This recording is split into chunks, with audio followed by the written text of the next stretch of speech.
Hello, I'm Emma Donoghue.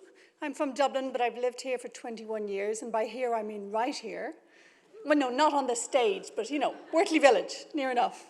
And I've been telling stories in various forms for, I think, 31 years. And I only got the call to take part in this gig yesterday. So on the plus side, I didn't have far to come, but on the negative side, I didn't have much to say. So I'm hoping to make up for the unpreparedness of my remarks by the oddity of my dress. There you go. I worked briefly in television.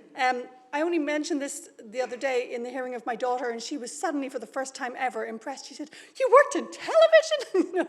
Clearly all the books had not impressed her, but I worked for 3 months presenting a book show on Irish television. And anyway, what I found was that nobody ever remembered what I said. They just said, "Nice blue jacket you were wearing." So it's all about the clothes. I have some observations on storytelling, hastily thrown together this morning over my breakfast. Sometimes people write to offer me stories. I have a bit of a trademark shtick, I suppose, which is writing fact-based historical fiction, often about miserable topics, typically with terrible food. Whatever era or place I write about, it's usually a matter of gruel in one form or another. So people will write to me and say things like, "I have a great story for you to use. My great-aunt in County Sligo back in Ireland had a brutal life, molested by a priest, got TB, had 10 kids, died in the workhouse." And I have to write back to them and thank them politely, but of course, that's not really a story, is it? It's a series of unfortunate events. And in fact, in Irish history, it's even typical. So I hate to sound too Hollywood about this, but you need a twist, So I would argue that stories need a twist. And I don't necessarily mean a cunning twist at the ending. The first time I was ever asked for a short story for an anthology, I thought, I can't do that. And I wrote back saying, I don't know how to do the twist ending. And the editor, Margaret Reynolds, she said to me, your conception of the short story clearly stopped in 1930 with O. Henry. And she's absolutely right. So I'm not saying it has to be a twist ending, but there has to be perhaps a twist beginning, a twist somewhere, some unusual perspective, for instance. I spend much of my time before I write my books just simply working out who should be the point of view character. There has to be something that makes them not obvious. Goldilocks and Red Riding Hood, for instance, they cannot simply walk on the path through the woods. They have to step off the path for something to happen. Something has to go wrong. So when our daughter at 12 says to me, "Why is there always a dead parent in the book?" I say to her, it's just a cunning narrative device for getting the ball rolling. Another thing I would say about stories, not just that they need a twist, but they are repeated. They are repeated over millennia, often over generations. That's why, for instance, the easiest book I ever wrote was a book of fairy tales called Kissing the Witch. And it was the easiest one I ever wrote because I was drawing on those classic European fairy tale motifs. So the plots had been not just written for me, but written by the ancestors. They'd been honed over many generations by collective memory, because any bit that's not good gets forgotten by the next storyteller, gets edited out. So a story passed on through fairy tale tradition, for instance, has many tellers, but sometimes it has just one unfortunate teller who's shackled to that tale, like the ancient mariner to his albatross. I'm thinking of my late mother. I fixated as a child on one particular short story by Andrew Lang called Pinkel and the Witch. I don't know why. It's got a very rebellious young hero and a slightly sinister witch. And there's a scene where he rows himself out to the lake to try and steal her, golden cup or something. And he has to muffle her sheep's bells with wool. I don't know. It's a dark story. And I asked my mother for this every night. And every night she clearly winced at the repetition. And I was the 8th child. She was broken already before she got to me.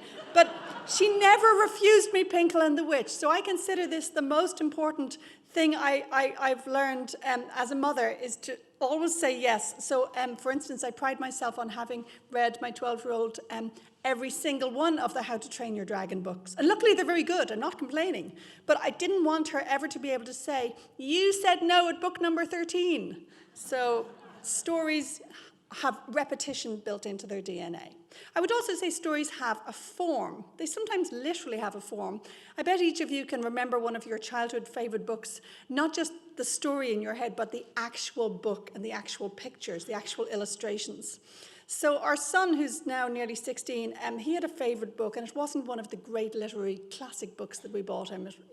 No, it was a book called Charlie the Crane. I looked this up on eBay the other day, and it's a 1988 classic in the shape of a crane. I think why he liked it is that it was, the book was the shape of the thing the book was about.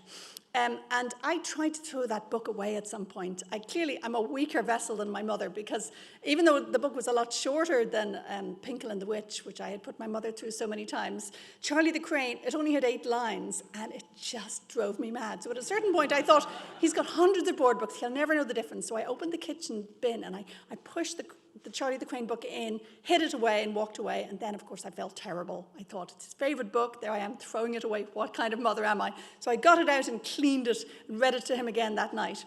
And when years later I told him that story to illustrate how much I loved him, he was outraged that Charlie the Crane had been even temporarily in the kitchen garbage.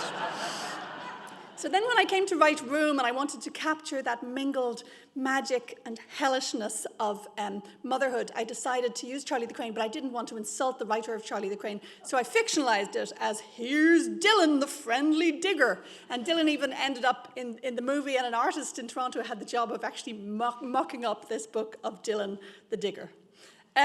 The last thing I would say about stories is that they are short. Even long stories are short, meaning they are shorter than life. So no matter how epic a story you're telling, there is a process of compaction, much like, I suppose, squeezing Charlie the Crane into that kitchen garbage. You literally cut corners, you edit things down. So after I've decided who's telling the story, then I fret about which bit to show and how narrow a slice can I reduce it to? Do I have to tell you the whole life, or is it possible I could come in and show you just 1 week in someone's life?